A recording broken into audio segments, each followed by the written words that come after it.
Hey guys, and welcome back to If My Heart Had Wings Part 3.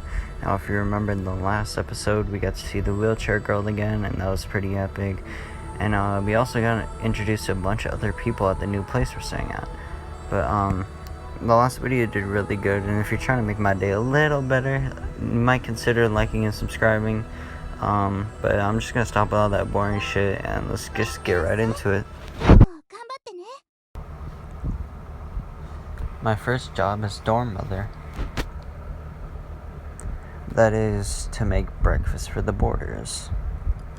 Alright, let's get in the kitchen, whipping up the break. Munch, munch, that's some good eating. Oi, you're good at cooking too? Can I have some more rice? Sure, a big bowl, right? You know it. Damn, I'm pretty confident in my cooking. Until recently, I was living with my father, who was ordered to transfer to the country, and every day I helped with the housework. I was in charge of preparing the meals, and it's not like I hated cooking or anything. That's one of the reasons why I accepted the job as dorm mother. So the others don't need breakfast, huh? Since just now, no one has come into the dining hall. Sometimes there would be someone walking through the hallway in front, but they seem to be sneaking around.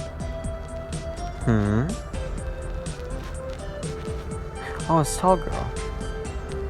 Kaneko looked towards the hallway just as the oldest boarder, Yuka, was peeking in before swiftly dashing off. Cool.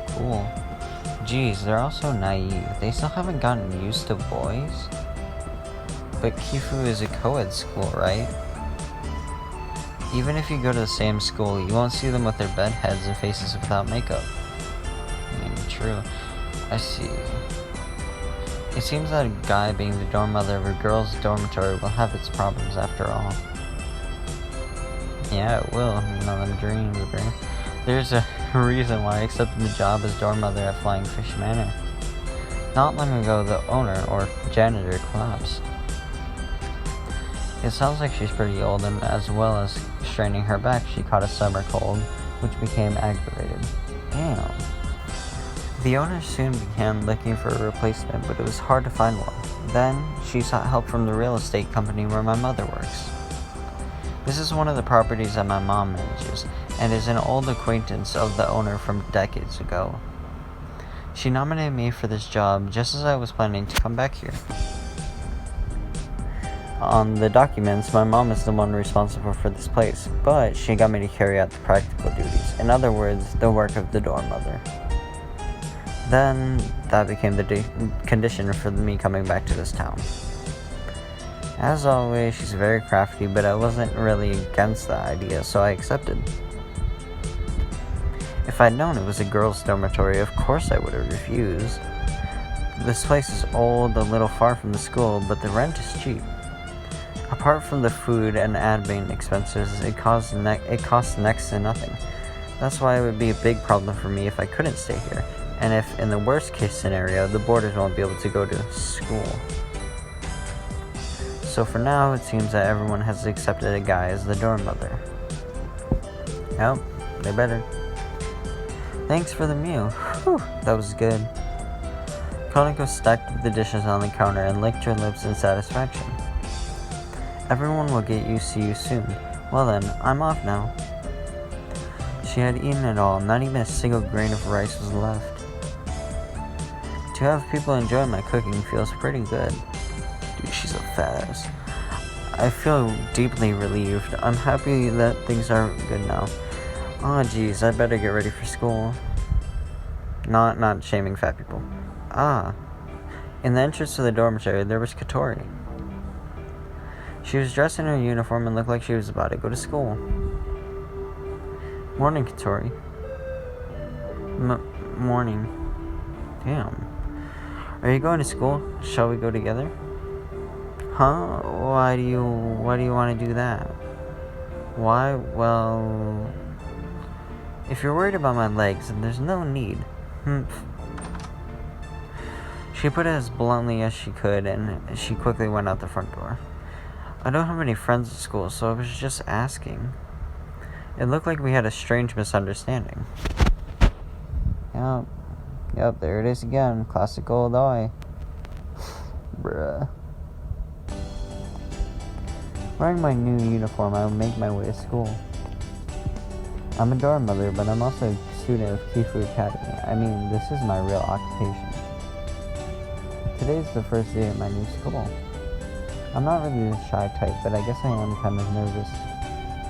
I would say that the school I was going to before was a sports-focused all-boys school. Kifu Academy, the school I'll be going to now, is an engineering school and a co-ed, and the school traditions are quite different too. As I walk the streets that lead to school, there are more and more groups of people wearing the same uniform. This is the same area in which I lived 5 years ago. There should be a few people that I know, but most of the people who I recognize went on to regular schools.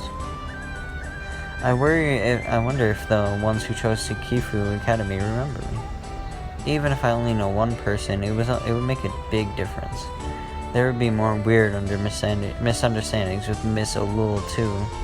Oh yeah, which school did Agaha and the others go to? Oh, flashback, let's go. They're my childhood friends, who I always played with when I was a kid. There's Agaha, Maboy, Hotaru, and Anchan. Out of that group, Agaha and Maboy are the same age as me, but we haven't met in 5 years and haven't really stayed in touch.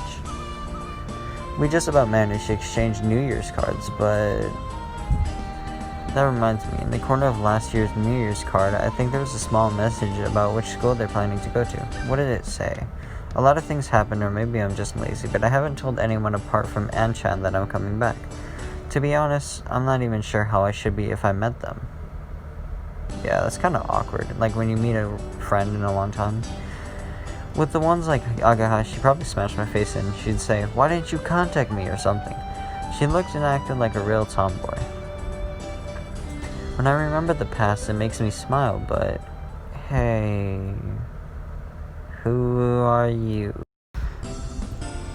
At the point where Toast Street leading to the school met, there was a girl wearing a Kifu uniform standing there and greeting me. The other girls she was walking to school with asked what's up. She seemed puzzled that they spoke. However, it seems that the girl can't hear them and she's staring over at me. Just faintly, her eyes seemed full of surprise. She's pretty cute. Without realizing, I stopped walking and was staring at the girl. Until a few days ago, I was going. The sight of a girl on the way to school in her uniform, she was pretty cute too, causing me to get palpitations, is perfectly reasonable. Is that you, Oi? Yeah, it is. Suddenly, having someone call my name in such a carefree manner made me feel a little nervous. Who is it? It is you, Ollie. No way, it really is you. There, she said my name again and she has such a happy expression on her face. Do I know any girls this cute? Damn, bruh. No, wait, I've seen this face before. When she smiles like this and her eyes sparkle like a little kid's. Is that you, Agaha? Yeah, of course it's me, Agaha. Did you forget my face? She asked as she briskly moved closer, bringing her face right up to mine. It's definitely Agaha. She's changed a lot, but if I just look at her face, there's no doubt that it's her. Is it really that Agaha? Yeah, very funny. How many other Agahas do you know? 100% authentic, the real Agaha Himigi. Cool. What is it? Said the other girls as they gathered around in a circle. Agaha turned to face them and introduced me. This is Aoi Minas. He's a transfer student. You remember him, don't you, Sechin? Sechin replied, No, Aoi. No way, Oi. As she warmly waved her voice in surprise. When we were in the 4th grade of elementary school, we were in the same class. Oi and I are childhood friends. He used to live here, but then he got transferred to another school, right? The girls seemed impressed by Agaha's explanation, and they looked at me with eyes full of expectation. Nice to meet you. I'm Oi Minase. In front of these girls in their uniforms, I greeted them with a stern look on my face as I tried to hide my embarrassment. Agaha laughed as she looked on with relish. I never thought I would find myself doing introductions in the street on the way to school like this. So I was totally unprepared. I'll say it again. Let me do it again. I could hear Miss Alula's words in the back of my mind. You've gotten smaller. I didn't recognize you at first. As she spoke, Agaha was moving her hands around my head to show the difference in height between myself and her. Our bodies were making contact, but she either didn't notice or didn't really mind. I flinched slightly, but the fact that she was so unreserved actually made me feel more comfortable. Back in the day, we used to have such good matches. It wasn't so unfair. Speaking of which, these seem too. Really? As she said, you think so? She looked like herself. Yeah, you always look like a boy, so I was surprised to see that you became a girl. Those were my honest thoughts, but I said them in a way that sounded weird. I thought you might find it slightly charming, but... ha ha ha ha. So I become like women, haven't I? Agaha laughed happily and did a little turn on the spot. The force of her spin made her skirt float around gently. Yeah, it's like you're not really Agaha. While dazed and not really thinking, those thoughts just kinda slipped out. Yay, alright. Agaha was pleased and did high fives with her friends. Seeing her in high spirits like that was just like old times. Agaha, my best friend during my childhood, hadn't changed in the 5 years that had passed. Her appearance was surprising, though. Yeah, probably is. Been 5 years. The lessons on my first day at my new school flew by in the blink of an eye. Between the language and social studies lessons taught in regular schools were those from a specialist curriculum. I was still in the 2nd grade, so there aren't that many, but it looks like when you go into 3rd and 4th grade, the numbers of these specialist lessons increase. By the way, this is a 5-year school. That's why when walking the hallways, this kind of thing happens. What kind of thing happens? Hey, she's pretty. Coming from an all-boys school with its sad customs, I couldn't help keep my eyes from following the girls as I walked past them. Ho ho ho, so you're already checking out the girls. No, that's not it. I just thought that they really looked grown up, that's all. They're seniors from the 4th and 5th grades, aren't they? At our age, the gap of 3 or 4 years is pretty big. The students in the upper grade look very immature.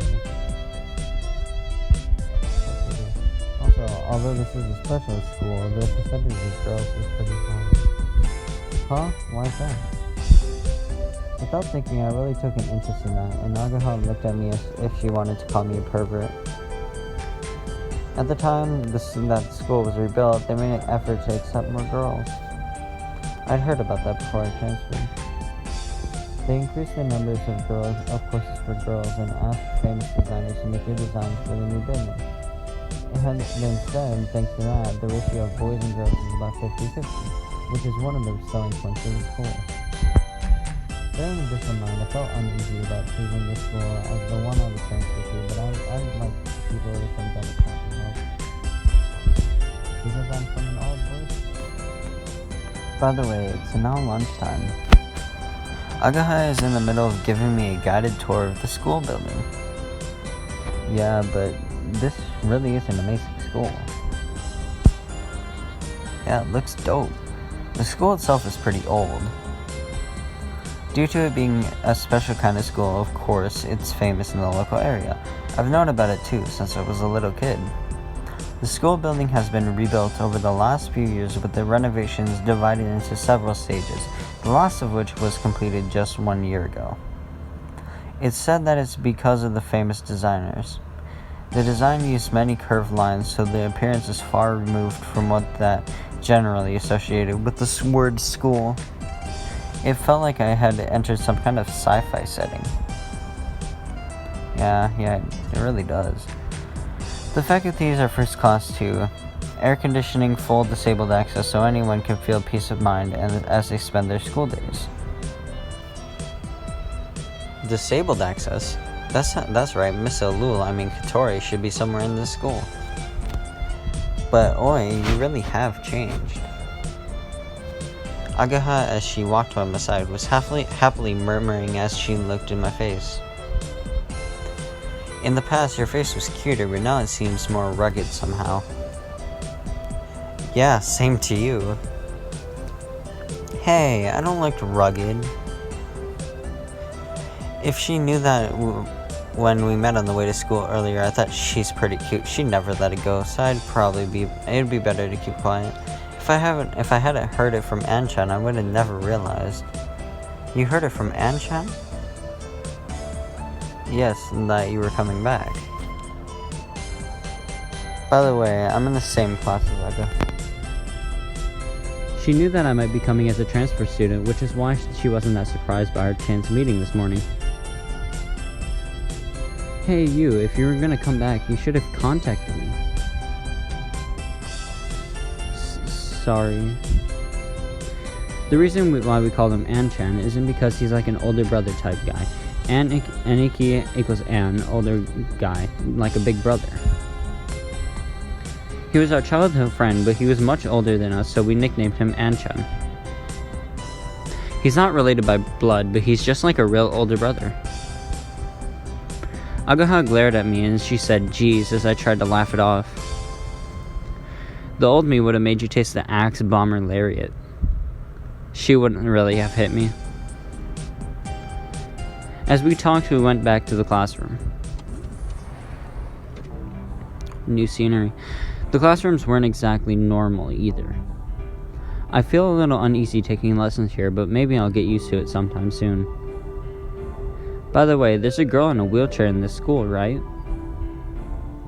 Miss Alul, no, she's called Katori Habane. I asked Agaha as we returned to our seats. I didn't ask what grade she was in, but even if it's not the same, I thought Agaha would at least be aware of her. Yeah. Agaha reacted like she was being evasive. It wasn't just Agaha, but other people sitting nearby who heard our conversation also seemed kind of awkward. If you're after Katori, she's in this class. It looks like she's not here today, though. After Agaha said that, someone added, "You mean today either, don't you?" The way she said that seemed quite harsh. That can't be it. I thought about explaining that she had left the dormitory this morning in her uniform, but I held my tongue. The atmosphere was kind of strange. Yesterday she had went out to Windmill Hill, and then later she was chasing that duck around the halls of the dormitory. And this morning she left wearing her uniform. Is she skipping school? However, more worrying than what Katori is up to is the reaction of the others in the class when they heard us talking about her. Even Agaha looked like she had something to say, but she couldn't. But I don't really know what the situation is, so I can't really say anything. Hey Yamamoto, can you lend me your English dictionary? As the awkwardness started to fade, an optimistic voice called out. From the entrance of the classroom, a carefree-looking guy poked his head and started speaking to our boy in our class. Hey, Malboy. Malboy? I don't know. Malboo? What was it? The guy known as Malboy came into the classroom. Eri-chan's in a bad mood because you and I are friends. That's what you might call jealousy, right? Whatever. Come over here. Huh? Who's this? Transfer student? Agaha looks pretty cute, but she's like a dude on the inside, so watch out. Agaha and I looked both blankly at each other for a moment. What? Long time no see, my boy. Huh? Why is this transfer student being so buddy-buddy with me? His face seemed to say. It's me. Have you forgotten me? It's me, you say. Huh? What? Is that you, Oi? I looked at Agaha and she... She wanted to surprise him, so it seemed like she intentionally didn't tell him. This slightly superficial guy is Masatsugi Tasaki, or Maboy as we call him. Bad with Japanese name. He's our childhood friend. Whoa, why is I here? So is he a transfer student? Huh? What? You're way too surprised. Of course I'm surprised. What? You seem well, Maboy. You've grown pretty big. Masasugu used to be really small, but now he was about the same size as me. Bruh. It's not quite like the change in Agaha, but in the 5 years that have passed since we were kids, it looks like he's grown to be about twice the size. You too. We grabbed each other by the right hand. This was instead of a small, quiet greeting. Is it really you, Aoi? Yeah, I'm back, Maboy. Welcome back, Aoi. This time, bam, he gave me a full-on hug. Hey. Okay, so this is what... This time, bam, he gave me a full-on hug. Hey. Okay, so this is what they call a passionate friendship, huh? We were the only ones who thought so, whereas all the girls around us were totally freaked out. I miss you, Oi. What? No, not really, you traitor. Maboy suddenly backed off and thrust his finger at the end of my nose. What is this all of a sudden? I thought you just up and left. You didn't even contact me. Do you even know what Agaha and I have been through, you jerk? No. You can't involve me in this. And after that, how dare you? I'm sorry, but it's not my fault that I had to move away. If you want to complain, say it to my dad. Alright guys, that's going to be the end of the video, and I hope you guys enjoyed. Sorry for the wait this time. I'm going through some stuff right now, and I'll try and get the next episode out a little earlier. But yeah, if you enjoyed, like, comment, and sub. I've been having a lot of fun making this playthrough. It's a really good game so far. I like it. But yeah, I love you all, and see ya.